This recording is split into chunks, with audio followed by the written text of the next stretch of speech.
Okay, let's dive in. Close your eyes for a second and try to picture this. It's London, 1933. Hmm. Gray day, streets are wet with rain, and there's this, tension in the air. The world feels like it's holding its breath. Right. And somewhere on a street corner, there's this brilliant mind, restless, waiting for a traffic light.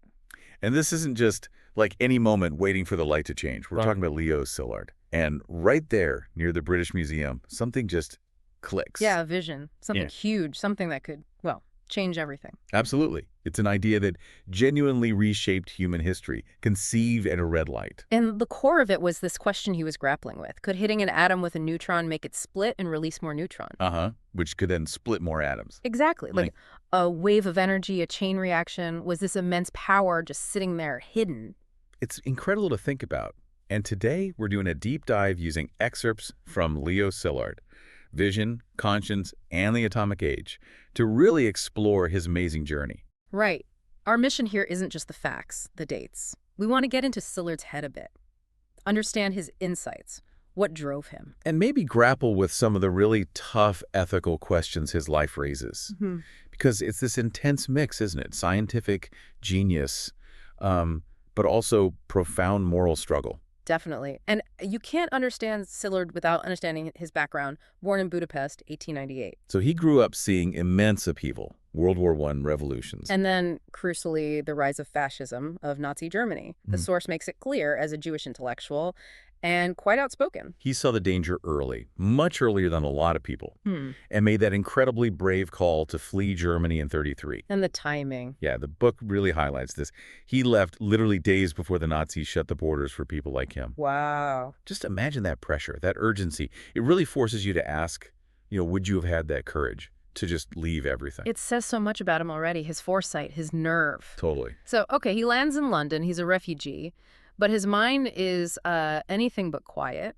Right, he's constantly thinking. And this is happening while some really big names in physics, like Rutherford. Yeah. They're dismissing the whole idea of harnessing atomic energy. Rutherford famously called it moonshine.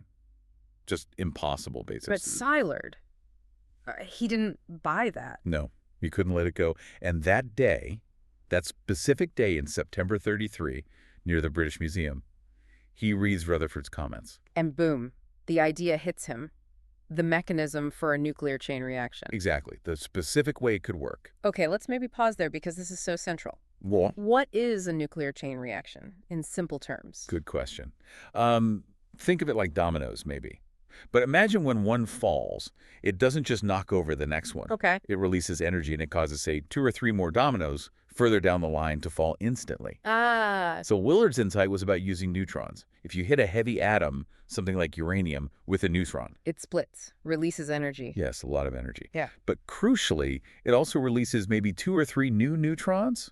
And those new ones can then go and split other uranium atoms nearby. Precisely. Creating a cascade, a self-sustaining chain reaction. Yeah. Before Szilard, scientists knew about radioactivity, but it was, slow, natural decay. Uncontrolled. Right. Szilard realized if you could manage this neutron process, you could either get steady power, like in a reactor, or an incredibly fast, massive explosion. That was the leap.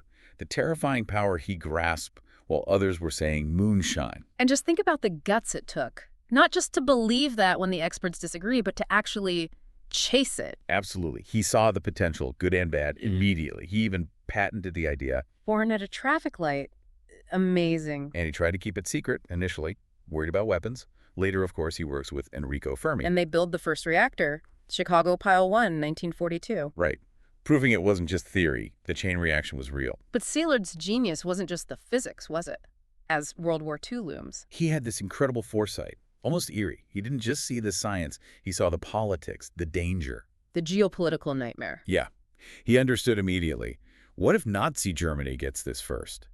With their ideology, their aggression, it would be catastrophic. And that's where his sense of responsibility really kicks in. He doesn't just fret, he acts. He knows he has to do something drastic. Yeah. So he drafts the letter, the one explaining the bomb potential, the German threat. But he needed someone bigger, someone the U.S. government would actually listen to. Exactly. The book points out Szilard himself wasn't famous enough. He needed Einstein. Albert Einstein. The most famous scientist in the world, also a refugee in the U.S. So Szilard, along with Wigner and Teller, other Hungarian physicists, goes out to Long Island to find Einstein. Can you imagine that conversation? Szilard explaining this terrifying new physics. To Einstein, who apparently hadn't been following the very latest nuclear experiments that closely, and trying to convince Einstein, a known pacifist, of the urgent danger.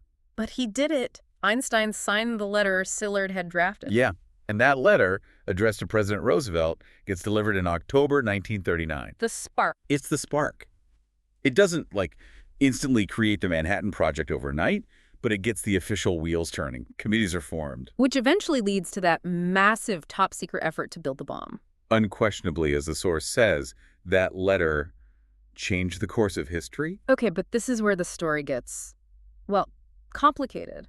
And really quite tragic in a way. Yeah. What happens when the thing you warned about, the power you helped unlock, is actually used? The book describes Szilard watching the news of Hiroshima and Nagasaki in August 1945. Not with triumph, but with, just dread. While much of the world was celebrating the war's end. His heart was breaking. He felt this crushing weight of responsibility. Remember, he pushed for the project because he feared Germany getting it first. But Germany was defeated by then. Exactly. So before the bombs were used on Japan, he argued passionately against it. He wasn't the only scientist with concerns, but the source really details Szilard's personal drive here, circulating petitions. Yeah, among the Manhattan Project scientists, arguing, maybe demonstrated on an uninhabited island first. Or at least give a very clear warning. He even tried to get the petition directly to President Truman. He did. But, as we know, those pleas weren't listened to.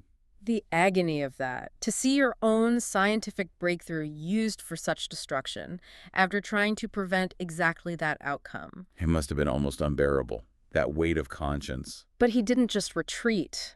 That's what's striking. He takes that pain, that moral wound, and turns it into action. Relentless action. Right. He becomes this incredibly forceful voice against nuclear weapons.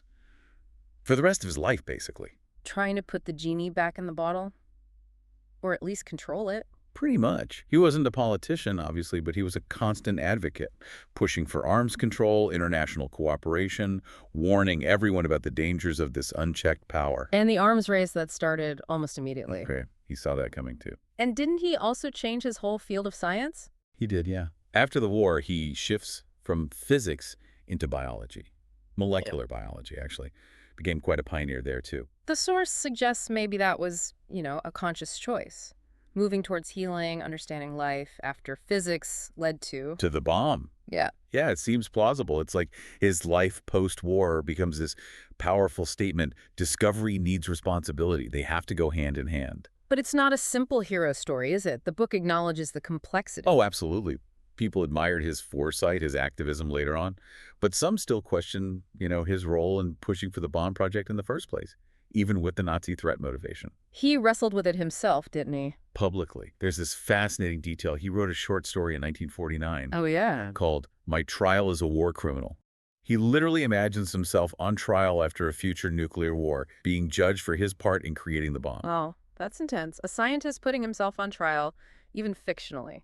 It really shows him grappling with the ultimate ethical fallout of his work. And it makes us grapple with it, too. Those questions the source raises. Was he a savior? A cautionary tale?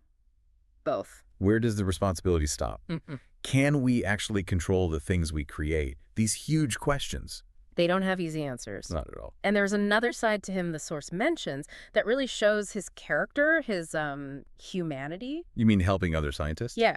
During the Nazi era and even during the war, he spent a lot of time and effort helping fellow scientists escape Europe. Yeah. Finding them jobs, writing letters. Putting himself out there, really sacrificing his own time and maybe even career stability. It shows his belief in science wasn't just abstract. It was tied to people, to freedom, to using knowledge for good. Yeah, he didn't just see chain reactions in atoms. He saw the importance of a connected, supportive, scientific community working towards a better world. So when you look at Leo Szilard's whole life, it's really quite a story, a beacon maybe for anyone facing tough choices or big doubts. It shows you the power one idea can have, right? Even one conceived waiting for a traffic light, it can change everything. And that courage isn't about not being scared. It's about seeing the danger, feeling the fear, but acting anyway. And the unavoidable truth that big breakthroughs bring big responsibilities. Mm. The real test is how we handle that weight. So maybe let Stillard's story sit with you a bit. When you're at your own crossroads, wrestling with some big idea that feels impossible, or just wondering what to do about something you care about. Think about those questions. What's your moonshine idea that you're willing to chase? What risks feel worth taking for something better? Will you have the courage to question things, to care about the impact, to actually act, even when it's hard or you feel like you're the only one? It's a challenge. It is. But let Stillard inspire that curiosity, that willingness to stand up for what feels right, especially when it's difficult. And remember, your actions matter. They ripple outwards. Who knows? Maybe the next world-changing idea, the next crucial insight. Yeah. Maybe it's waiting for you at the next red light. Will you be ready for it? Szilard's life, it's a testament to vision, yes, but also to conscience. And maybe, just maybe, to hope for a future guided by both.